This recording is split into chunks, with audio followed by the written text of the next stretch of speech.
বকেয়া বেতন সহ ২৩ দফার আন্দোলনে প্রাণ হারানো শ্রমিকের মরদেহ নিয়ে আবারও সড়ক অবরোধ করেছে নীলফামারী ইপিজেডের শ্রমিকরা। এতে যান চলাচল বন্ধ রয়েছে। এর আগে দিনভর উত্তেজনা ছড়িয়ে পড়ে ইপিজেড এলাকায়। পুরো এলাকা পরিণত হয় রণক্ষেত্রে। পরিস্থিতি নিয়ন্ত্রণের চেষ্টা করলে সেনাবাহিনীর সাথেও সংঘর্ষে জড়ায় বিক্ষুব্ধ শ্রমিকরা। ঘড়ির কাঁটায় তখন সকাল ৮টা। ছাঁটাইকৃত শ্রমিকদের বকেয়া বেতন দেয়া সহ ২৩ দফা দাবিতে নীলফামারীর উত্তরা ইপিজেডের সামনে বিক্ষোভ করছিল এভারগ্রিন পরচুলা কারখানার শ্রমিকরা।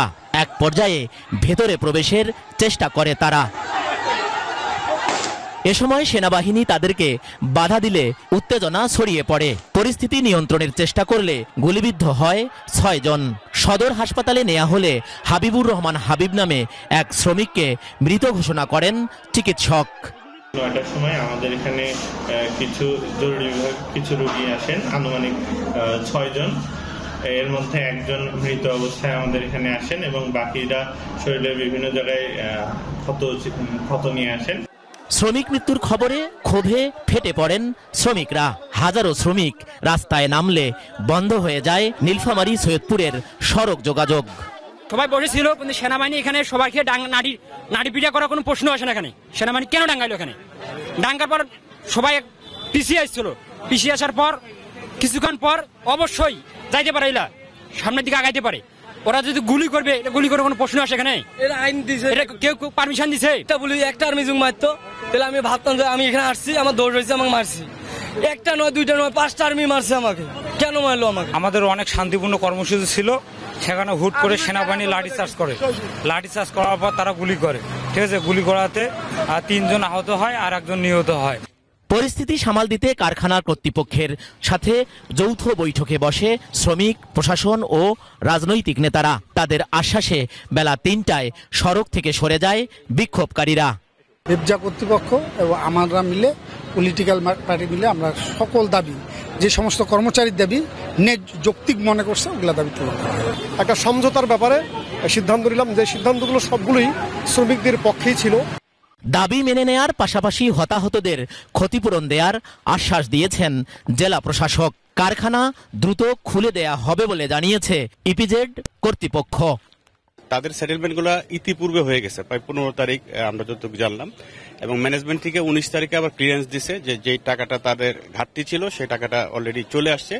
সো আমি আবার পেমেন্টটা শুরু করব। যৌক্তিক দাবি তারা এবং ম্যানেজমেন্টের যে সমস্যাগুলো আছে ওরা এবং আর্থিক যে বিষয়গুলো আছে ওরা মেনে নিয়েছে, যেটা যৌক্তিকভাবে দেওয়া যায় ওরা কমপ্লিট করে দিবে, এবং যারা নিহত এবং আহত হয়েছে তাদের পর্যাপ্ত ক্ষতিপূরণ ওরা দিবে। সংঘর্ষের পর ইপিজেড এলাকায় সেনাবাহিনী, পুলিশ ও বিজিবি মোতায়েন করা হয়েছে। সরকার মাঝারুল মান্নান, যমুনা নিউজ, উত্তরা ইপিজেড, নীলফামারী। সহকর্মী সরকার মাজহারুল মান্নান এ বিষয়ে খোঁজ খবর রাখছেন, তিনি আমাদের জন্য অপেক্ষাও করছেন। মাজহার, ইপিজেড এলাকার এখনকার পরিস্থিতি কেমন দেখছেন জানাবেন। শ্রমিকরা মরদেহ নিয়ে এখনো বিক্ষোভ করছে কিনা তাও জানতে চাই।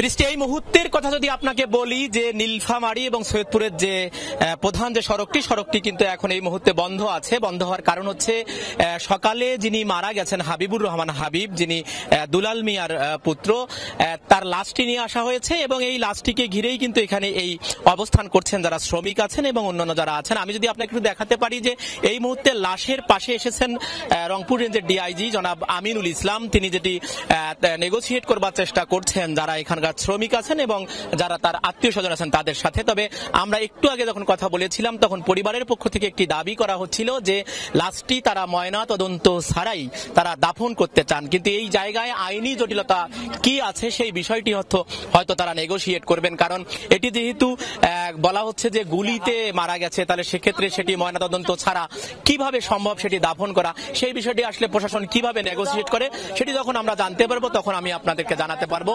এবং আমি যদি আপনাকে একটু তথ্য দেই যে দেখেন এই যে পুরো যে সড়কটি আছে দুই পাশেই কিন্তু এখন শত শত যানবাহন আটকা পড়ে গেছে এবং একই সাথে এখানকার মানুষ কিন্তু খুবই ক্ষুব্ধ প্রতিক্রিয়া ব্যক্ত করেছেন যে কারখানাটির বিরুদ্ধে এই অভিযোগ 23টি অভিযোগ কিন্তু আছে তাদের বিরুদ্ধে এবং মোটা দাগে যে অভিযোগ সেটি হচ্ছে যে যখন তারা এই ছাঁটাই করে তখন ছাঁটাইকৃত এর আগের যে সিনারিওটি ছিল যে যখন ছাঁটাই করতো তখন 1 বা 1.5 লাখ টাকা দেওয়া হতো নিয়ম অনুযায়ী, কিন্তু এখন অন্তত আমার কাছে যে তথ্য আছে যে অন্তত 51 জনের নাম আছে যেখানে তাদেরকে 7,000 বা 12,000 করে টাকা দেওয়ার একটা কথা বলা হচ্ছিল।